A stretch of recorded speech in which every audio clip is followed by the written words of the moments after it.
पाटना थाना बड़बिल्ली गाँ पाखे जड़े लोक से 17,000 टଙ୍କା बैंक आनी आसला दुर्वृत्त मैंने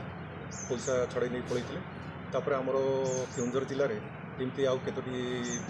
ये टाइप्र प्रॉपर्टी ऑफेंस केस होता तापर यहाँ आमर एसपी सार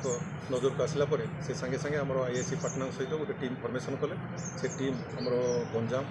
अनुगुल ढेंकानाल रायपुर प्लस जाजपुर एवं आम जिला सबुआड़े रेड कर 5 जन लोक धरी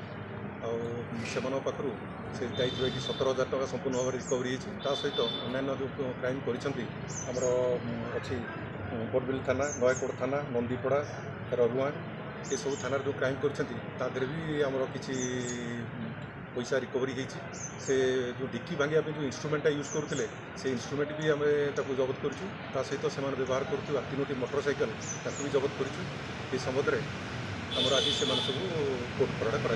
गिरफ व्यक्ति कौ अंचल सर कौट चढ़ाऊ कर गिरफ व्यक्ति मैंने 3 जन अच्छा जाजपुर जड़े गंजाम जड़े रायपुर।